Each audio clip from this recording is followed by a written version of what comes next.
आशुतोष जी, rally तो super duper hit हो गई, क्या कहना है? सर वो तो हिट होना ही था भैया। हमारी बात करने के लिए कोई दल तैयार नहीं हुई, कोई सरकार तैयार नहीं हुई। आखिरकार परशुराम वंशजों को भी सड़क पर उतरना पड़ा। और जब हम अपनी ताकत दिखाते हैं, हम शांति के पुजारी हैं, हम शांति से अपना अधिकार चाहते हैं, लेकिन जब शांति से नहीं अधिकार मिलता है तब हमें क्रांति का राह अपनाना। रणनीति है, जो हमारी बात करेगा वही हम पर राज करेगा। हमारी बात जो नहीं करेगा, अगर हमें मजाक समझने की भूल करेगा तो उनका हम मजाक बना दें। क्या क्या मांगे हैं?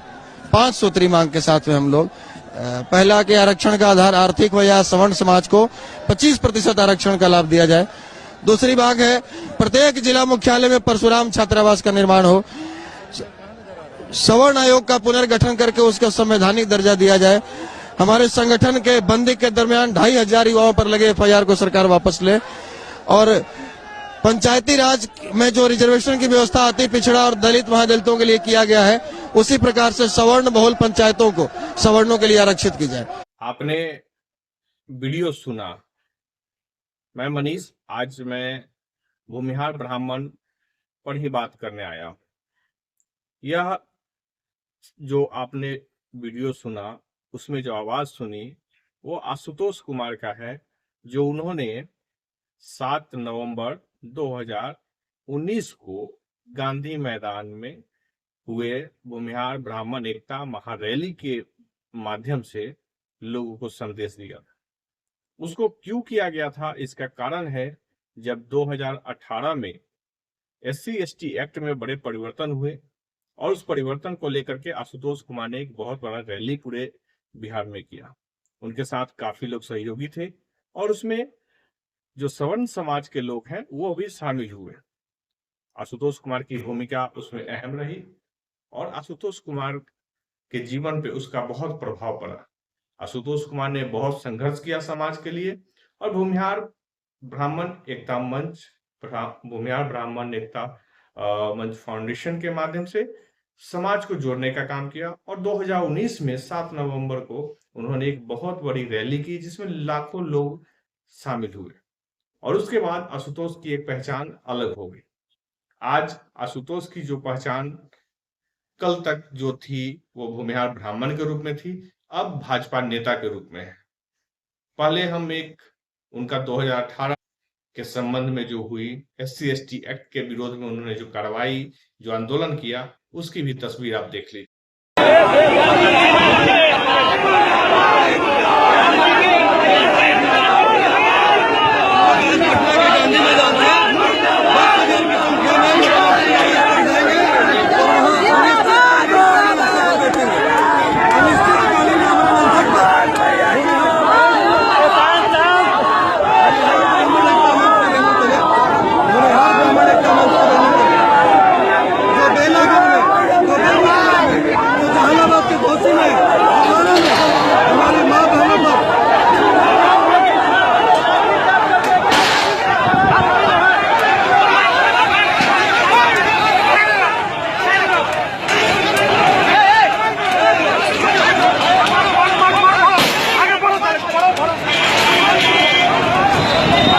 और 21 सितंबर 2018 को आशुतोष कुमार के नेतृत्व में पूरे भूमिहार ब्राह्मण समाज के साथ साथ सवर्ण समाज ने भी SC/ST एक्ट के खिलाफ बड़ी मुहिम चलाई थी।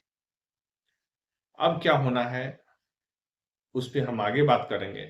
पहले एक दूसरा चेहरा, जो आशुतोष कुमार दक्षिण बिहार से आते हैं और उनका प्रभाव भूमिहार ब्राह्मणों पे पूरे बिहार में है, प्लस कई राज्यों में भी है।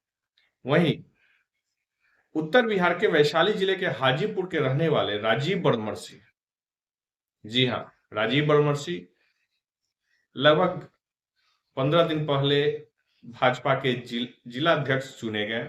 दक्षिण, यहाँ पे जिला में 2 पार्ट हो गया है, दक्षिण और उत्तरी, और दक्षिण भाग के जिला अध्यक्ष को बनाए गए। राजीव बड़मर्सी की पहचान हिंदू पुत्र संगठन के संरक्षक के रूप में है। वह हिंदू पुत्र संगठन जिसमें लगभग 3 लाख से ज्यादा उनके रजिस्टर्ड सदस्य हैं। आज वो वैशाली जिले के एक हिस्से के जिलाध्यक्ष बने। इन दोनों का मैं बात इसलिए कर रहा हूं क्योंकि ये दोनों भूमिहार हैं, भूमिहार ब्राह्मण हैं। भूमिहार ब्राह्मण 52 है। चलिए राजीव बर्मर्सी के बारे में थोड़ा सा जान लेते हैं, उनके कुछ संदेश को मैं सुन लेता हूं। जो इसी सरकार में आशुतोष के साथ जो हुआ और राजीव बर्मर्सी के साथ जो हुआ, वो वर्तमान एनडीए सरकार में ही उनके साथ कई घटनाएं घटित हुई और आज वो सभी भाजपा के जो बिहार में सरकार है उनके साथ उन्होंने अपना हाथ बढ़ाया है। तो इसका क्या प्रभाव भूमिहारों पे पड़ेगा उस पर हम आगे बात करेंगे। पहले राजीव बर्मर्सी के थोड़े से सफर को सुन लीजिए। जय श्री राम।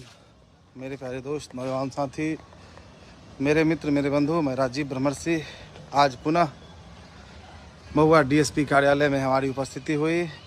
आज दिनांक 19 जून 2024। मेरे दोस्त, इलेक्शन समाप्त हो गया है। इलेक्शन को ध्यान में रखते हुए कि राजीव बर्मर्सी को असामाजिक तत्व बताया गया, राजीव बर्मर्सी को जिस तरीके से दंडित करते हुए 90 दिनों तक सीसीए में महुआ अनुमंडल में पेशी की बात कही गई, हम तो उपस्थित हो रहे हैं।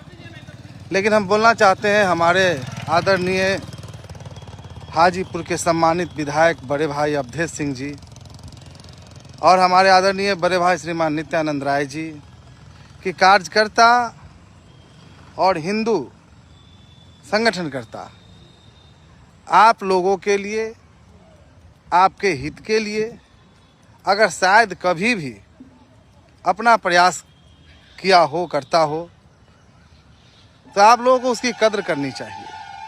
ऐसा नहीं कि उसको इस तरीके से प्रशासन के द्वारा यातनाएं दी जाए और बिल्कुल छोड़ देना चाहिए। यह अनुचित है, दुखद है, चिंताजनक है। बड़े भाई, हमने बार बार आपसे संपर्क साधा है, आपके प्रति हमारी शुभकामनाएं भी हैं, लेकिन मैं जिस कष्ट, मैं जिस पीड़ा, मैं जिस यातना को सह रहा हूं, आपको इसके लिए किसी भी प्रकार की संवेदना नहीं है। यह काफी दुखद है। राजीव बर्मर्सी को आप सुन रहे थे। राजीव बर्मर्सी का एक छोटा सा क्लिप था जो मैंने आपके बीच रखा। राजीव बर्मर्सी वर्तमान सरकार में, जब एनडीए का सरकार है, भाजपा की सरकार है, उस समय में उनके ऊपर सीसीए लगा दिया जाता है कई बार, कई घटनाओं में। और आज तक राजीव बर्मर्सी के ऊपर इसलिए इतने सारे केस हैं क्योंकि वो भूमिहार है।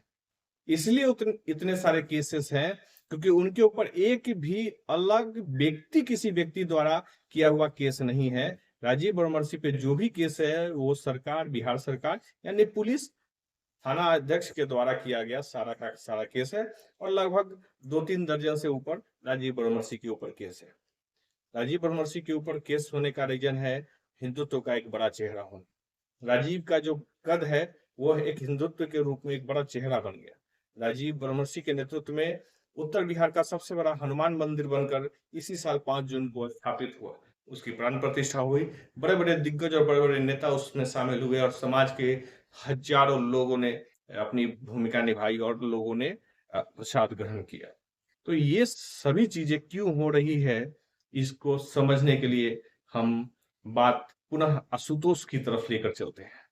आशुतोष कुमार आरक्षण विरोधी पार्टी से आते हैं और उसके साथ काम करते हैं 2012 के आसपास से। फिर धीरे धीरे वो भूमिहार एकता मंच में आते हैं, उसके साथ काम शुरू करते हैं। फिर भूमिहार एकता मंच फाउंडेशन बनाते हैं और उसके साथ उन्होंने एक बड़ी लकीर खींची। आशुतोष कुमार का भाजपा में जाना तय हो चुका था क्योंकि कई बार संभावनाएं राजद की तरफ बन रहा था, इंडिया गठबंधन को लेकर भी बन रहा था। उसके बाद भाजपा के साथ जाने का संदेश उसी दिन मिल गया था जब 29 अप्रैल 2025 को श्री भगवान परशुराम जयंती के उपलक्ष्य में शेखपुरा बरबीघा में उन्होंने उप मुख्यमंत्री विजय सिन्हा जी के साथ मंच साझा किया और घंटों के कार्यक्रम में उन्होंने विजय सिन्हा जी के साथ अपना समय बिताया। उस वीडियो में ही, उनके संवाद में ही स्पष्ट हो गया था कि अब रुख कुछ बदलने वाला है, इसलिए कि लालू प्रसाद के साथ जाना भूमिहारों के लिए एक संकट का विषय रहा है। लगभग 3 दशकों से भूमिहार लालू यादव से कटे हुए हैं, इसलिए कटे हुए हैं कि भूरा बाल साफ करो के नारों ने भूमिहारों को सबसे ज्यादा क्षति पहुंचाई। फिर भी समाज के कुछ लोग उस तरफ जाने में भी कोताही नहीं बरतते हैं, क्योंकि भारतीय जनता पार्टी और एनडीए यह समझ बैठी है कि भूमिहार जाएगा कहाँ। और इसको लेकर आशुतोष का प्रयास हमेशा रहा कि वो इंडिया गठबंधन के साथ मिलकर एक लकीर खींची जाए कि यह भ्रम एनडीए का टूट जाए कि हम उनके गुलाम नहीं हैं। लेकिन इंडिया गठबंधन में जहां राजद की प्रमुखता बिहार के अंदर है, राजद ने कभी कन्हैया कुमार को स्वीकार नहीं किया, तो आशुतोष कुमार को कैसे स्वीकार करती। जो कांग्रेस पार्टी के दिग्गज और बड़े लीडर बिहार में है, कन्हैया कुमार, उनको स्वीकार नहीं किया, तो यहाँ पे राजद आशुतोष कुमार को स्वीकार कभी नहीं करती।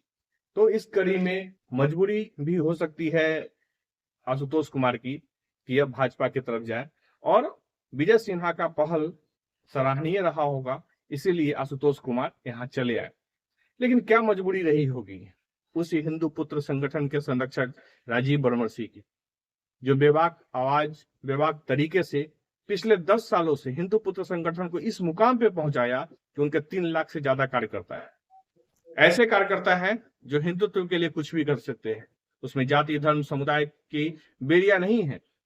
उनके साथ राजीव बरमर्सी के नाम में ही बरमर्सी लगा है, इससे स्पष्ट है कि वो ब्राह्मण परिवार से हैं, यानी मूल रूप से वो भूमिहार ब्राह्मण बावन है। फिर भी उनके साथ भारत के विभिन्न स्तरों पे, विभिन्न राज्यों में, विभिन्न जिलों में लाखों कार्यकर्ता जुड़े हुए हैं, और रजिस्टर्ड 3 लाख कार्यकर्ता, तो मैंने पीछे भी कहा, अभी भी कह रहा हूं कि उनके हिंदू पुत्र संगठन के साथ जुड़े हुए हैं, जिसमें भूमिहारों की संख्या बहुत कम है। फिर भी राजीव बरमर्सी आज भी हिंदुत्व को लेकर के चलते हैं, भाजपा में है। भाजपा कितना तवज्जो देती है, क्योंकि वैशाली जिला में राजीव बरमर्सी से बड़ा कोई चेहरा हाजीपुर विधानसभा के लिए भी नहीं है। लेकिन यहाँ की जो राजनीति है, भाजपा की जो हाजीपुर की राजनीति है, जिसमें एक व्यक्ति का वर्चस्व है और 25 सालों से भाजपा का ही सत्ता है, और हाजीपुर बर्बाद हो चुकी है। खैर, मैं आज बात कर रहा हूं आशुतोष और राजीव बरमर्सी पे। भूमिहार इन दोनों युवाओं के कहने पे कितना भाजपा के साथ जाएगी, या पुनः ये दोनों लोग वही कहेंगे कि राजद के साथ जाकर के गुंडा राज लाएंगे क्या राजीव बरमर्सी और आशुतोष यह कर पाएंगे जिस काम के लिए उन्होंने आंदोलन शुरू किया था? आशुतोष खासकर, क्या उन्होंने जो SC/ST एक्ट के समय लाठियां खाई, जो मैं तस्वीर में भी आपको दिखा रहा हूं, उनके शरीर का वो दर्द, क्या वो भाजपा में ज्वाइन कर चुके हैं, भाजपा के अच्छे लीडर अब कहला रहे हैं? क्या विधानसभा चुनाव घोषित होने में बहुत कम समय बचा हुआ है? क्या आशुतोष अपनी इस लड़ाई को, जहां उन्होंने यह कहा था कि SC/ST एक्ट खत्म होना चाहिए, उसके विरोध में उन्होंने लाठी डंडे खाए, लगभग 2-3 हजार भूमिहारों पे केस मुकदमे हैं, क्या वो खत्म हो गए? क्या लोग परेशान नहीं है? क्या आशुतोष कुमार इस पीरियड में अपने विधानसभा के जो चुनाव की घोषणा होने में महज अब 20-25 दिन या महीना, बहुत हुआ तो महीना, नहीं तो 10 सितंबर तक घोषणा विधानसभा का हो जाएगा, क्या वो कर पाएंगे? क्या वो इस SC/ST एक्ट से मुक्त करा पाएंगे समाज को?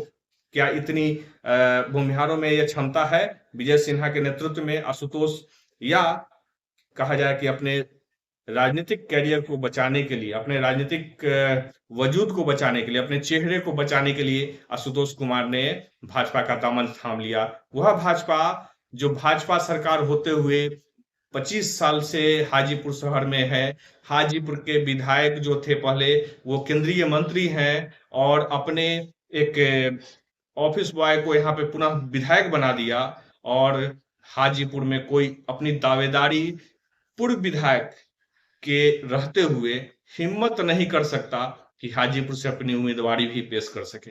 उस परिस्थिति में जहां राजीव बरमर्सी हिंदुत्व को लेकर के चल रहे थे, यहाँ जाति धर्म समुदाय के आधार पर हाजीपुर में बांटा जाता है लोगों को, और लोगों को परेशान किया जाता है। खास करके सवर्ण समाज को हाजीपुर में बहुत मुश्किल होती है, और राजद की तो बात ही अलग है, क्योंकि राजद में थोड़ी सी गहमा-गहमी हो जाए कि राजद की सरकार है, तो यहाँ के लोग, राजद के कार्यकर्ता सड़कों पे उद्दंडता तो करने चले ही आते हैं। लेकिन भाजपा इस डर को दिखाकर राजीव बरमर्सी के साथ आकर, क्या राजीव बरमर्सी का नेतृत्व भाजपा स्वीकार करेगी?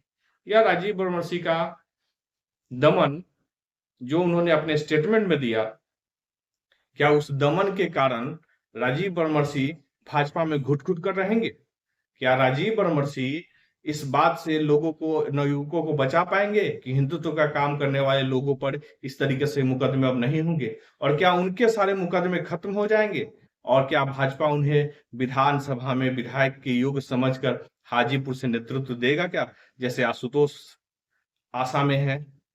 क्या राजीव बरमर्सी भी इस आशा में होंगे कि विधानसभा हाजीपुर उनके साथ चलने का प्रयास करेगा, उनके नेतृत्व को स्वीकार करेगा? क्योंकि भाजपा की जो स्थिति है हाजीपुर में, वैशाली जिले में, राजीव बरमर्सी से अच्छा चेहरा फिलहाल कोई नहीं है।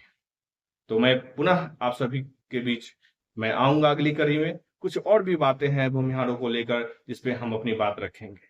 इसलिए रखेंगे क्योंकि समाज का एक दायित्व अगर लेकर कोई व्यक्ति चलता है और किसी जगह राजनीतिक समझौते करते हैं, तो ये दो ही चीज है। क्योंकि आज भाजपा की जो पूरे केंद्र से लेकर हर अन्य राज्यों में स्थिति है, उसमें एक ही चीज आता है सामने कि दबंगई और गुंडई के आधार पे सत्ता छीन ली जाती है।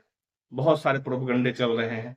जहां राजद बिहार में गुंडा राज के ही रूप में आज भी प्रचलित है, तो एनडीए के जो शासक है, और खास करके हाजीपुर में मैं बात करूं, मैं पूरे बिहार पे धीरे धीरे आऊंगा। एक हाजीपुर इसलिए क्योंकि हाजीपुर हम लोग का अपना घर है और यहाँ की 25 सालों की स्थिति देखकर यही लगता है कि डकैती के अलावा हाजीपुर में 25 सालों में कुछ नहीं हुआ है। तो राजीव बरमर्सी के लिए आने वाला कल और उनके साथ चलने वाले युवाओं को यह सोचना पड़ेगा, क्या हिंदुत्व के सहारे क्या भाजपा आपको आगे आने देगी? तो पुनः मैं अगली वीडियो का आप इंतजार करिए, हम लोग फिर बात करेंगे। बहुत बहुत धन्यवाद और शुक्रिया।